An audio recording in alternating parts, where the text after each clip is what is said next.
Today I'll be presenting Stronger Steps, Injury Prevention and Career Longevity for Dancers. My name is Lucy Vaughn and I'm a doctor of physical therapy. I've been working for about 3 years in both performing arts and outpatient orthopedics. During my time working with performers, I've been able to work with actors, musicians, puppeteers, and world champion dancers. I wanted to present on this topic because I thought it would be something that would be relevant and beneficial to many. Some topics I would like to go over today include dance injuries, injury prevention strategies, what to do when injuries occur, and career longevity. Understanding dance injuries. Dancers are prone to various injuries that can affect their performance and career longevity. It's essential that we understand these injuries and their underlying causes so that we can work on preventing them. So why do injuries occur? There are many factors that relate to this, and some of which are more adaptable than others. Although this presentation is geared towards professional dancers, I think it's important to take a step back and see what foundational factors put a dancer at risk for injuries.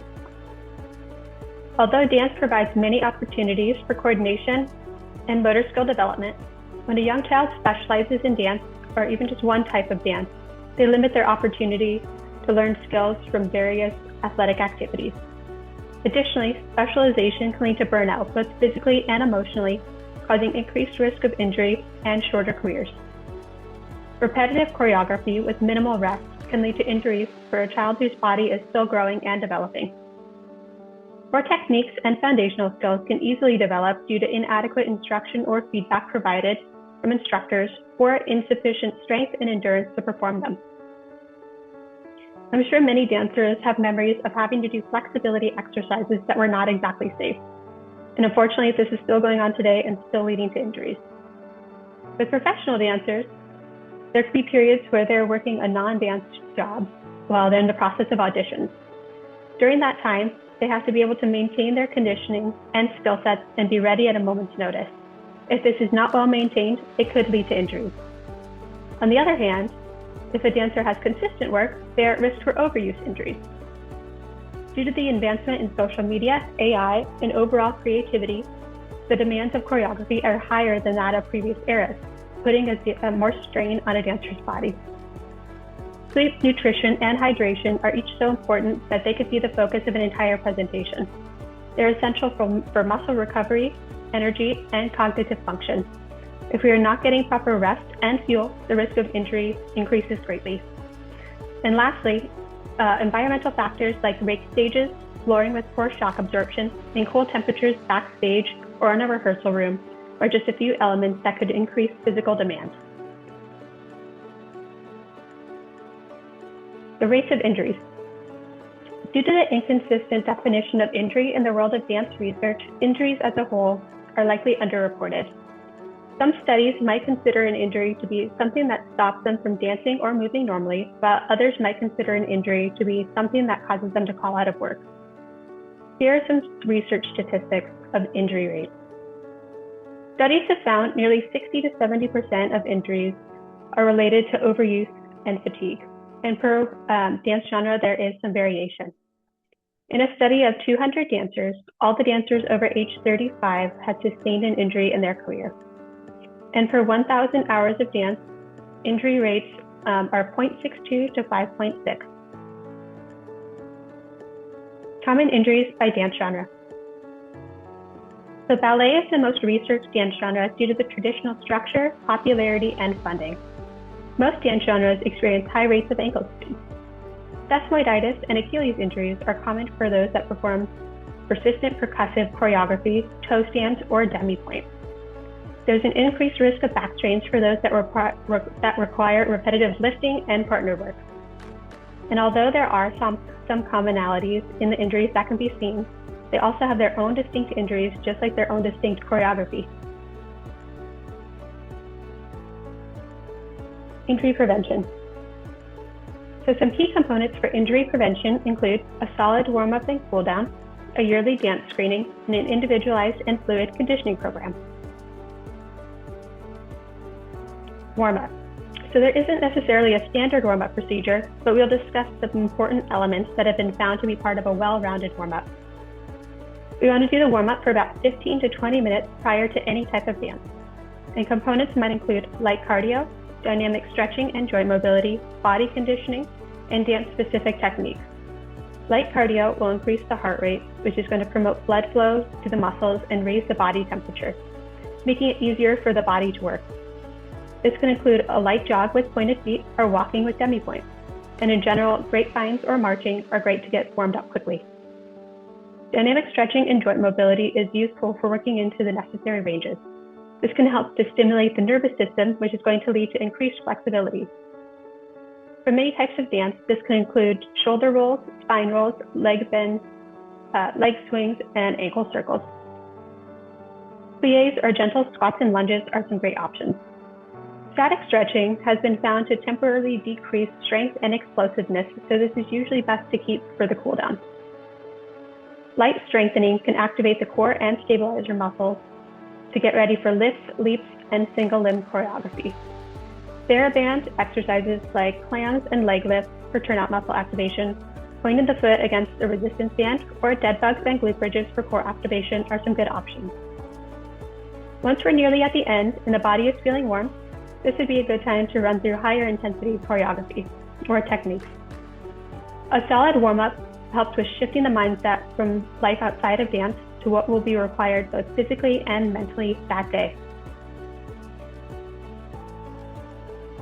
Cool down.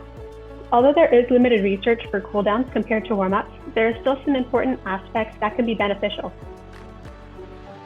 After finishing a performance, it's best to lower the heart rate slowly. Options might include a light jog or walk backstage with controlled breathing or dynamic stretching, followed by foam rolling to help with muscle recovery. Depending on flexibility goals, this could be a good time to add in some static stretching since the body is warm. This could also be a time for a reflection on performance. This is not the time to be critical of the performance, but to provide oneself positive feedback. The whole process helps to reduce stress and self-doubt before winding down for the evening. Dance screening. A dance screening is an evaluation to assess for potential risk factors for injury. These screenings should be performed annually with dancers by a performing arts physical therapist, either one-on-one or in a group setting. The assessment should evaluate for deficits in strength, endurance, range of motion, balance, coordination, and dance-specific techniques. There should be a holistic approach to these types of screenings, and the practitioner should dive into topics like sleep habits, nutrition, and mental health. Once the screening is complete, the findings in the plan are explained. Additionally, if there's any need to refer out to a nutritionist or therapy services, this would be the opportunity.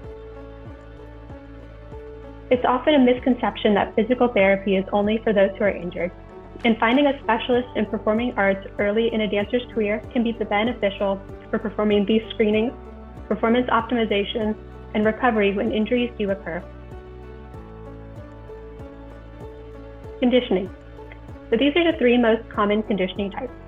First, we have strength training, which focuses on building strength, power, and stability. Cardio training, which are activities that increase the heart rate to improve stamina. And cross training, which is a non-dance exercise that improves physical fitness. Strength training. Strength training could include exercises for the arms, legs, and core. These exercises might be performed with body weight, machines, dumbbells, kettlebells, or resistance bands. We want to do strength training for about 2 to 3 times per week for about 20 to 45 minutes. We want 3 sets of 8 to 12 reps of low to moderate resistance. We want to make sure that we're choosing an area of focus for each session to avoid overtraining and ensuring that we're hitting all of the areas equally. On days with a more demanding work schedule, it might be best to keep the exercises at a lower intensity or schedule for a different day. With stronger muscles, you will be able to withstand longer rehearsals and performances with less compensation and fatigue, reducing injury rates. Studies have found those with higher lower extremity strength sustain injuries of lesser severity compared to those with less strength. Cardiovascular training. So this might include using the elliptical, running, biking, hiking, or swimming, to name a few. We want to do this for about 2 to 4 times per week, about 20 to 40 minutes per session. We want to avoid heavy cardio right before class or performances, since fatigue could impact body control, and artistry. Research has found due to the stop-and-go nature of rehearsal, there's a lack of stamina when it comes to what is actually required for the performances. So something like high-intensity interval training, or HIIT, could be a great option to replicate the intermittent intensity of choreography. Cross-training. So cross-training might also include strength training and cardio, core conditioning, flexibility, and mobility work. Pilates is a very popular option since it has elements that are similar to dance but different enough that it's working other muscle groups. We're looking to increase the overall level of fitness in a manner that is not dance. Training should complement your dance ability, not hinder it. And if we're feeling overworked, then we should taper back on our training and be sure to schedule around busy rehearsal and performance times. It's often best to train earlier in the day so that your body has time to recover for a performance. And if we are in a rehearsal schedule, right after the rehearsal might be a good time so that we don't lose artistry if fatigue sets in. Performing a training session right after rehearsal can also be beneficial to work on muscle endurance since we already have a slight bit of fatigue. But again, we want to be sure that we aren't feeling overworked. So when to take a rest? The body needs at least 1 day a week of rest to recharge mentally and allow time for tissues to heal. Signs we need rest include when sleep does not mitigate level of fatigue, or when there is feelings of anxiety, lack of emotions, or feelings of dread towards your craft. Ultimately, rest can lead to a stronger and more resilient dancer with less likelihood of injuries. Now we're going to discuss what to do when injuries occur. Based on what we've talked about, it can be assumed that injuries are going to happen. And of course, every injury is different, and some might require surgery or further time off. Even minor injuries can become something bigger due to compensation in other muscles or body regions. In some cases, the first few weeks might require absolute rest, which means that we're truly offloading the area to avoid further injury. This could include using crutches, boots, or braces. Over the course of the recovery period, a dancer is better off with what writers call relative rest. Relative rest is a way to allow time for the tissues to heal while still working to train uninvolved areas. Then we will gradually reload the area when it's ready. This gives the dancer opportunities to work on regions that they don't spend as much time on, while also maintaining their level of fitness and even working on muscle imbalances that may have led to the original injury. Throughout the recovery process, it's beneficial to work with performing arts specialists to provide adequate knowledge and progressive exercises for your phase of healing and skill set. So why isn't strengthening a priority? So first off, dance has a high emphasis on the long, lean aesthetic of a dancer's body. And the thought is that if they begin strength training, they might begin to look too muscle-bound. But like we talked about earlier in the strength training session, we want to do light to moderate resistance and high repetitions, which is actually supportive of long, lean musculature. Additionally, with increased strength, this will help with greater precision and control for complex choreography. Next is the thought that with increased strength or muscle, this will lead to reduced flexibility. But actually, increased strength supports increased flexibility. If a dancer feels instability or weakness within a given range, their nervous system will automatically sense this and limit the range of motion. But with increased strength in regions like the hips, the body is provided with reassurance of stability and can achieve further flexibility for choreography like high kicks. And lastly, dancers or dance teachers may not understand the benefits or how to begin strength training. So there are some great resources online that can be beneficial when beginning strength training. A great option would be finding a local dance-specific PT or trainer on the International Association for Dance Medicine and Science website, or shoot me an email and I would love to help. Studies have found that working with a dance-specific healthcare provider has been associated with lower injury rates. In a classroom setting, body weight exercises are effective, but a small budget might be able to be put aside for equipment like yoga mats or resistance bands. Implementing conditioning during the last 20 minutes of rehearsal during a non-dance period may be a great foundational habit for a young dancer. Strength training is a strong component of longevity of a dance career and one that should be advocated for at every level.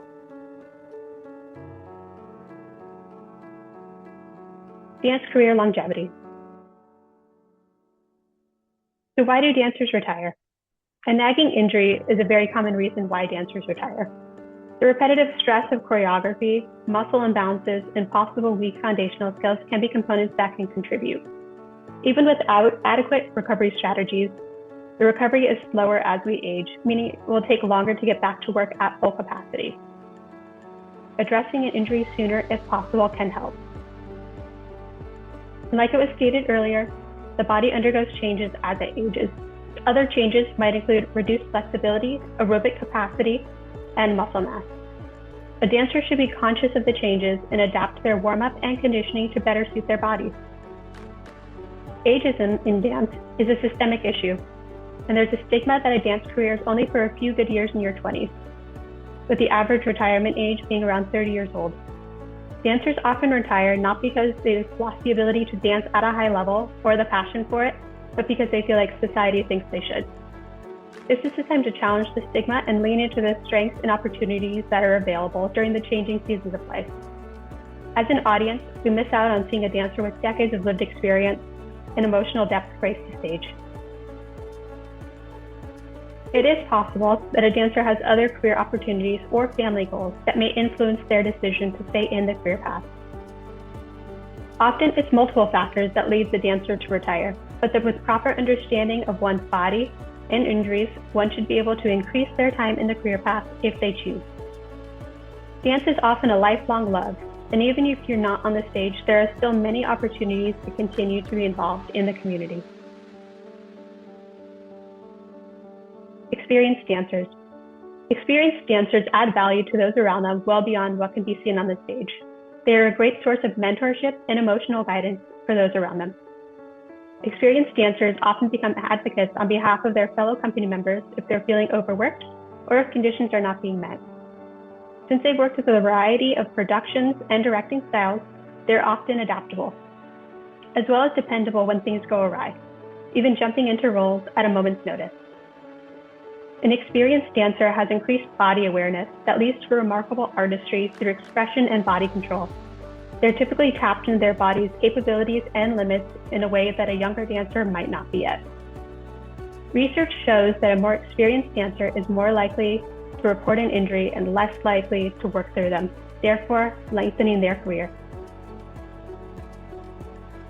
In conclusion, injury prevention and career longevity strategies are essential for dancers who wish to thrive in their craft. By understanding injuries, implementing effective prevention techniques, and focusing on physical and mental well-being, dancers can help to ensure themselves a long, fulfilling career. Thank you for your time today. I hope this information was helpful, and I look forward to building on these topics. Please contact me if you have any questions. Thank you.